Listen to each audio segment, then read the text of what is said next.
Hello બાળકો. તો આજે ચેપ્ટર 2 માં આપણે આગળ વધીએ. તો જે હવે બાળકો ચેપ્ટર 2 છે ને આપણું, એ બે ભાગમાં ડિવાઈડ થયેલું છે. એક તો પહેલો ભાગ છે એ સ્થિત વિદ્યુત સ્થિતિમાન વાળો ભાગ છે, અને પાર્ટ 2 છે આપણો કેપેસિટર વાળો છે. તો પાર્ટ 1 આપણે પતાવી દીધો, પાર્ટ 1 આપણો પૂરો થઈ ગયો. હવે પાર્ટ 2 માં આવે છે કેપેસિટર.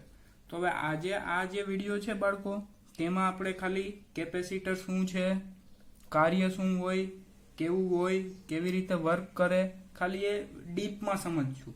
ખબર પડી? બેઝિક કે શું હોય, કેવી રીતે બને છે, એ કેમ કાર્ય કરે છે, કાર્ય શું છે તેનું, એ બધું.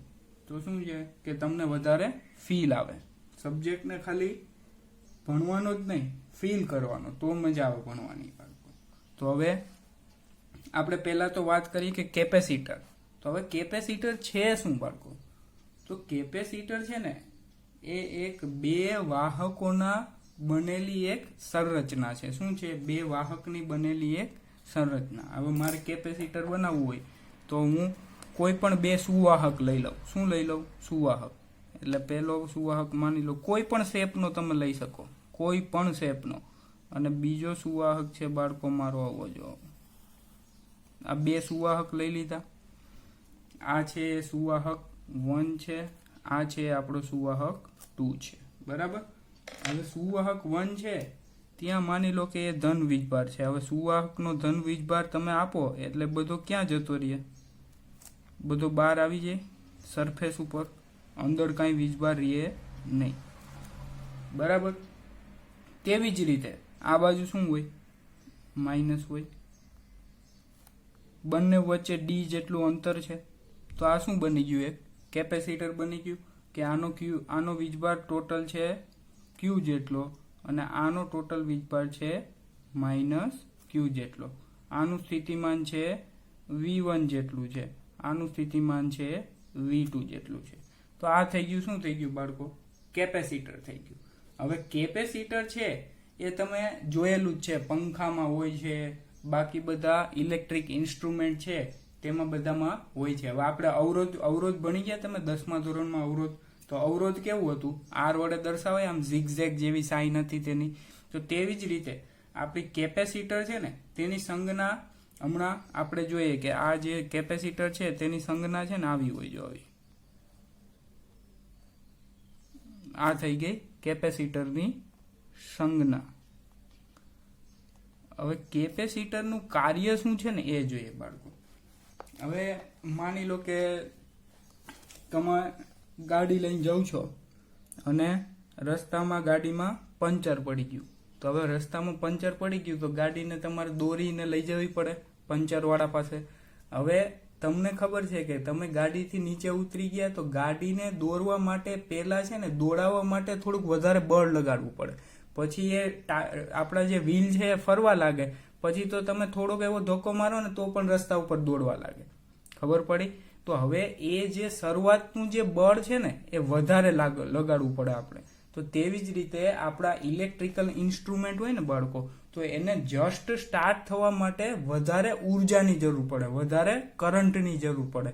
તો હવે એ કરંટ છે તેની ક્ષમતા, આપણે જે પાવર આવે છે, આપણા ઘરે જે લાઇટ આવે છે, એ કરંટમાં એની ક્ષમતા પૂરી થાય નહીં. તો આપણે એક એવું ડિવાઇસ બનાવ્યું, આપણે એક એવું ઇન્સ્ટ્રુમેન્ટ બનાવ્યું, અથવા તો આપણે એક એવું યંત્ર બનાવ્યું કે જે શું કરે કે જે ધીમે ધીમે કરીને ઉર્જાનો સંગ્રહ કરે. અને જ્યારે આપણે ફેનને, મોટરને, અથવા તો એસી છે, કુલર છે, કુલરનો પંખો છે, તો હવે એને જસ્ટ સ્ટાર્ટ કરવા માટે જે વધારાની ઉર્જાની જરૂર પડે ને, એકાએક થોડાક 1 સેકન્ડ માટે ખૂબ જ વધારે ઉર્જા, 25 એમ્પિયર 30 એમ્પિયરની જરૂર પડે ને, અથવા તો ખૂબ જ વધારે કરંટની જરૂર પડે ને, તો એ કરંટ આપે કોણ?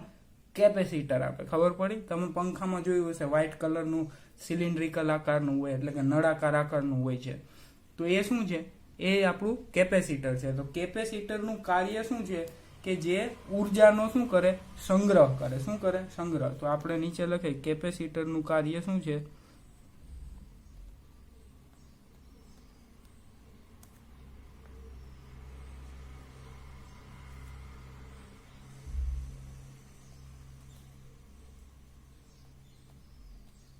અને આ ઉર્જા છે એ કયા સ્વરૂપે હોય તો કે વિદ્યુત ઉર્જા સ્વરૂપે.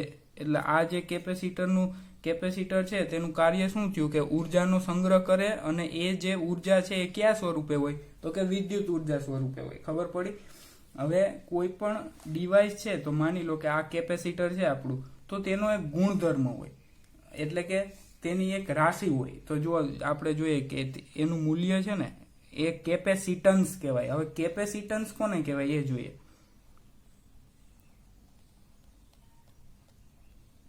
તો આ જે કેપેસિટન્સ છે ને એ શું છે? કેપેસિટરનો ગુણધર્મ છે. શું છે? કેપેસિટરનો ગુણધર્મ. હવે આ જે કેપેસિટન્સ છે એ કોને કહેવાય તો કેપેસિટરની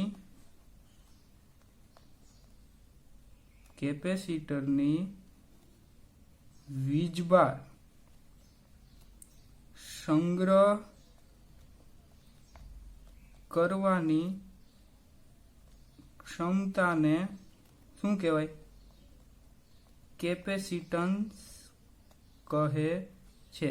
એટલે આ કેપેસિટન્સ છે ને બાળકો, કેપેસિટન્સ એ શું છે કે એક એબિલિટી છે, એક ક્ષમતા છે કે આપણું જે કેપેસિટર છે એ જેટલો વિદ્યુતભાર વધારે સંગ્રહ કરશે એટલી આપણે વધારે ઉર્જા આપશે. હવે એ જે એબિલિટી છે કે એ જે વિદ્યુતભાર સંગ્રહ કરવાની જે ક્ષમતા છે તેને શું કહેવાય? કેપેસિટન્સ કહેવાય. એટલે કોઈ પણ કેપેસિટર હોય તો આપણે પૂછવું પડે કે ભાઈ આનું કેપેસિટન્સ કેટલું છે, તો કહે કે ભાઈ આ છે 5 પાઇકોફેરાડેનું છે, અથવા તો 3 માઇક્રોફેરાડેનું છે, અથવા તો 6 માઇક્રોફેરાડેનું છે. તો એ શું થઈ ગયું? તમે એ પૂછ્યું, એ જે ક્ષમતા છે વીજભારને સંગ્રહ કરવાની, એ શું છે? એ આપણું શું છે? કેપેસિટન્સ છે. ખબર પડી? એટલે કેપેસિટન્સ એટલે કે હવે આપણે એવું કેપેસિટર બનાવીએ બાળકો કે જે વધારે વીજભાર સંગ્રહ કરી શકે. એટલે વધારે વીજભાર સંગ્રહ કરશે તો આપને ઉર્જા પણ કેવી આપશે? વધારે આપશે. એટલે કેપેસિટરનું કાર્ય શું છે? ઉર્જા સંગ્રહ કરવાનું. હવે ઉર્જા આપને મળે ક્યાંથી તો કે વીજભારને સંગ્રહ કરી દઈએ તો વીજભાર શું છે? ઉર્જા જ છે ને. વીજભાર શું આપે આપને? ઉર્જા જ આપે. એટલે કે જેટલો વધારે વીજભાર સંગ્રહ કરશું એટલી આપને વધારે ઉર્જા મળશે. ખબર પડી? એટલે આ થઈ ગયું, શું થઈ ગયું આપણું કેપેસિટર કોને કહેવાય? એ બેઝિક ફીલ થઈ ગયું કે ભાઈ કેપેસિટર છે એ બે સુવાહકની રચનાથી બને કે જેમાં એકનો વીજભાર પ્લસ ક્યુ હોય બીજાનો માઇનસ ક્યુ હોય. ટોટલ વીજભાર કેપેસિટરનો કેટલો હોય? 0 હોય, કારણ કે પ્લસ ક્યુ માઇનસ ક્યુ કેટલું થઈ ગયું? 0 થઈ ગયું. ખબર પડી? હવે પછી આપણે સંજ્ઞા જોઈ લીધી કેપેસિટરની કે જે સંજ્ઞા હોય. તેવી જ રીતે અવરોધની સંજ્ઞા હોય તો એ કેવી હોય? આમ ઝિગઝેગ જેવી હોય. આ છે એ કેપેસિટરની સંજ્ઞા છે કે કેપેસિટર શું છે? એક ડિવાઇસ છે, એક ઇન્સ્ટ્રુમેન્ટ છે, અથવા તો એક યંત્ર છે. એનું કાર્ય શું તો કે ઉર્જા સંગ્રહ કરવાનું. અને એ જે ઉર્જા હોય એ કયા સ્વરૂપમાં હોય? કેમિકલ સ્વરૂપે હોય, એટલે કે રાસાયણિક ઉર્જા હોય આપણી, કે મિકેનિકલ એનર્જી હોય, એટલે કે યાંત્રિક ઉર્જા છે તો કે ના, આ છે શું છે? વિદ્યુત ઉર્જા છે. ખબર પડી? એટલે કેપેસિટર છે એ વિદ્યુત ઉર્જા સ્વરૂપે શું કરે? ઉર્જાનો સંગ્રહ કરે. હવે કેપેસિટન્સ શું છે તો કે કેપેસિટન્સ છે એ કેપેસિટરની ક્ષમતા દર્શાવે. શું દર્શાવે? કેપેસિટરની ક્ષમતા, કે આ જે કેપેસિટર છે આપણું એ કેટલો વીજભારને સંગ્રહ કરી શકે છે. તો એ શું થઈ ગયું? કેપેસિટન્સ થઈ ગયું બાળકો. તો હવે આપણે એનું સૂત્ર લખીએ. તો કેપેસિટન્સનું સૂત્ર છે ને એ શું છે? C ઇઝ ઇક્વલ ટુ લખાય Q બાય V લખાય. શું લખાય? C is equal to Q by V, કે જ્યાં Q શું છે? વીજભાર છે, અને V શું છે? વિદ્યુત સ્થિતિમાનનો તફાવત. હવે આપણે સૂત્રમાં જોતા બાળકો એવું લાગે કે આ જે Q છે ને, અથવા તો આ જે આપણો C છે, આપણો જે C છે એ કોના ઉપર આધાર રાખે? તો સૂત્ર ઉપરથી આપણે એવું લાગે કે આ Q અને V ઉપર આધાર રાખે, પણ ખરેખર એવું છે નહીં. શું કામ નથી ને એ કહું બાળકો. હવે જુઓ, આ એક સુવાહક છે. હવે મારે છે ને એક ધન વીજભાર છે. હવે ધન વીજભારને મારે અનંત અંતરેથી, એટલે કે અનંત અંતરેથી આ આપણો ધન વીજભાર છે તેને મારે આની અંદર લઈ જાઓ. શું કામે? કારણ કે મારે ચાર્જિંગ તો કરવું પડશે ને, એટલે કે અંદર પહેલા વીજભાર તો ભરવા પડશે ને, પછી આપને ઉર્જા મળશે ને. હવે માની લો બાળકો કે પહેલા મેં એક વીજભાર લઈ આવ્યો, બરાબર. એટલે એ તો આસાનીથી આવી ગયો. હવે હું જ્યારે બીજો વીજભાર લાવું એટલે મારે થોડુંક વધારે કાર્ય કરવું પડે. શું કામ વધારે કાર્ય કરવું પડે? કારણ કે આ એકનું વિદ્યુત ક્ષેત્ર ઉત્પન્ન થયું ને, એ વિદ્યુત ક્ષેત્ર છે એ આપણા કાર્યને શું કરશે? સામે ધક્કો મારશે. ખબર પડી? કારણ કે આ પણ શું છે?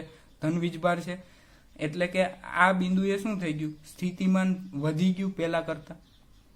હવે મારે ત્રીજો વીજભાર લાવો, તો ત્રીજો વીજભાર છે એ આગળ જેટલું કાર્ય કર્યું હતું તેના કરતાં પણ વધારે કાર્ય કરવું પડશે. શું કામે? કારણ કે વિદ્યુત ક્ષેત્ર છે એ પાછું વધારે સ્ટ્રોંગ થઈ ગયું. વિદ્યુત ક્ષેત્ર સ્ટ્રોંગ થઈ ગયું એટલે એનો મતલબ એવો થયો કે આ બિંદુ પાસે વિદ્યુત સ્થિતિમાનનો તફાવત પણ વધી ગયો. હવે હું ચોથો વીજભાર લાવું તો પાછો વિદ્યુત સ્થિતિમાનનો તફાવત વધે, ફરીથી વધારે કાર્ય કરવું પડે પહેલા કરતા.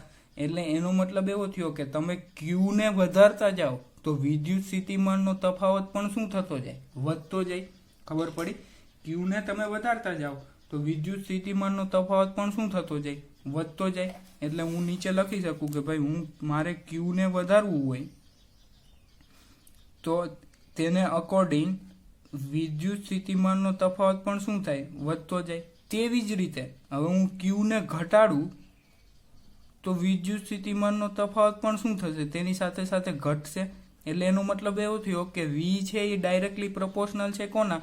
ક્યુમાં. હવે બાળકો આને વધારું તો આ પણ વધે. તો હવે આ બેનો જે હું ગુણોત્તર લઉં એ ગુણોત્તર કેવો આવશે? હંમેશા અચળ જ આવશે ને, કારણ કે આને વધારું તો સાથે આઈ વધે. એટલે જે વેલ્યુ આવી એ હવે આને ફરીથી ઘટાડી દઉં તો આ એની સાથે ઘટી ગયું. તો જે બંનેનો ગુણોત્તર આવતો તો એ પહેલા જેટલો જ રહ્યો. એટલે સી, ક્યુ અને વી નો જે ગુણોત્તર છે એ કેવો રહેશે? હંમેશા અચળ જ રહેશે. એટલે આમ લખી શકાય કે Q divided by V is equal to શું મળે? અચળ મળે. ખબર પડી? ક્યુ અને વી નો ગુણોત્તર શું છે? અચળ છે. હવે આ જે અચળ વેલ્યુ છે ને તેને જ આપણે શું કીધું છે? સી કીધું છે. એ જ આપણું શું છે? કેપેસિટન્સ છે. ખબર પડી? તો આપણે પાછળ એવું લખી શકીએ બાળકો. પેલા ફરીથી લખી દઈએ સૂત્ર કે સી ઇઝ ઇક્વલ શું લખાય? ક્યુ બાય વી લખાય, કે જ્યાં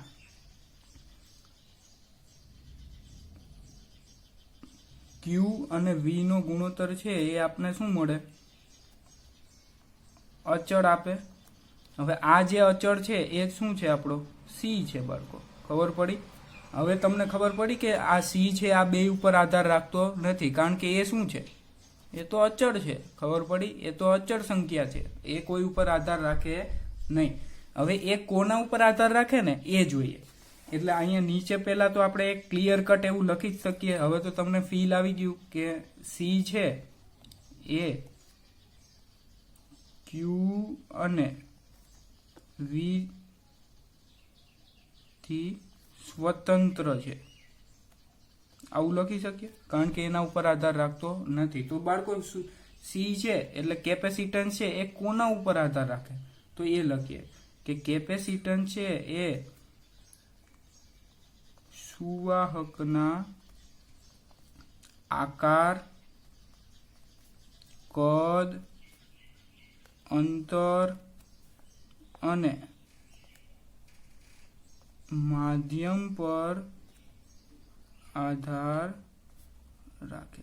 હવે બાળકો આ જે છે ને, આ જે મેં વસ્તુ લખી છે ને, આ કદ, આકાર, અંતર, માધ્યમ, એ બધું આપણે આગળ જે કેપેસિટન્સનું સૂત્ર તારવીશું ને એટલે ત્યાંથી ખબર પડી જશે. એટલે અત્યારે ખાલી જાણકારી માટે લખી લો કે ભાઈ ક્યુ છે, સી છે એ ક્યુ અને વી પર આધાર રાખતો નથી. એ કોના ઉપર આધાર રાખે? કેપેસિટન્સ છે તો એ જે આપણું કેપેસિટન્સ શાનું બનેલું હોય? સુવાહકનું બનેલું હોય. તો હવે એ જે સુવાહક છે તેનો આકાર કેવો છે, તેનું કદ કેવું છે, હવે એ જે બે સુવાહક છે તે બંને વચ્ચેનું અંતર કેવું છે, હવે એ બે સુવાહક છે તેને મેં કયા માધ્યમમાં રાખેલા છે? પાણીમાં રાખેલા છે, હવામાં રાખેલા છે?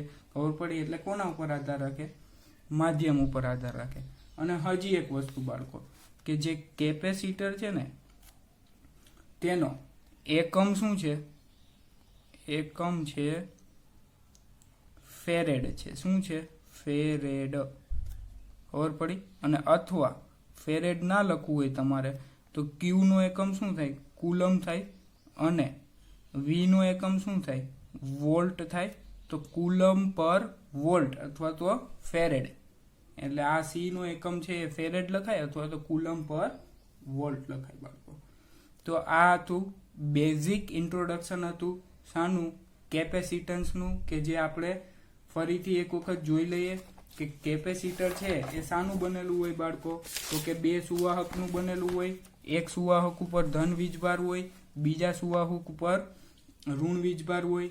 કેપેસિટરની આપણે સંજ્ઞા જોઈ લીધી. હવે કેપેસિટરનું કાર્ય શું છે? તો કેપેસિટર છે બાળકો એ આપણે શું કરે? ઉર્જાનો સંગ્રહ કરીને આપે. આપણે જ્યારે ફેનને જરાક સ્ટાર્ટ કરવું હોય, જ્યારે ખાલી સ્ટાર્ટ કરવા માટે જ વધારે ઉર્જાની જરૂર પડે. એક વખત એ ચાલતો થઈ ગયો પછી તો ઓછી ઉર્જા આપો તો પણ એ ફર્યા કરે, ખબર પડી? પણ એ જે વધારાની જે ઉર્જા છે એ ક્યાંથી આવે? કેપેસિટરમાંથી આવે. એટલે કેપેસિટરનું કાર્ય શું? કે ઉર્જાનો સંગ્રહ કરે અને જ્યારે જરૂર પડે ત્યારે એકાએક બધી ઉર્જા આપને એક જ ટાઈમમાં આપી દે. હવે તેનો એક ગુણધર્મ છે કેપેસિટન્સ, કે ભાઈ કોઈ પણ કેપેસિટર હોય તો તેની તાકાત કેટલી છે, કે તેની એબિલિટી કેટલી છે કે એ કેટલો વીજભાર સંગ્રહ કરી રાખે. તો એ જે તાકાતને શું કીધું છે આપણે? કેપેસિટન્સ કીધું છે, કે જેને આપણે સી છે, સી વડે દર્શાવે કે સી ઇઝ ઇક્વલ ટુ શું લખાય? ક્યુ બાય વી. હવે આપણે ખબર છે કે આ સૂત્ર ઉપરથી એવું લાગે કે સી છે એ કોના ઉપર આધાર રાખે? ક્યુ અને વી ઉપર આધાર રાખે, પણ ખરેખર એવું નથી. કે જે મેં તમને સમજાવ્યું કે ભાઈ ઉપર છે કોઈ પણ વીજભારને મારે લાવવું હોય તો વીજભાર વધારતો જાવ તેમ તેમ વિદ્યુત સ્થિતિમાનનો તફાવત પણ વધતો જાય. વીજભારને પાછો ઘટાડતો જાવ તો વિદ્યુત સ્થિતિમાનનો તફાવત પણ ઘટતો જાય. તો બેયનો ગુણોત્તર લઉં તો હંમેશા કેવી સંખ્યા મળે મને? અચળ જ સંખ્યા મળે. અને એ જે અચળ છે એ કોણ છે? આપણું કેપેસિટન્સ છે.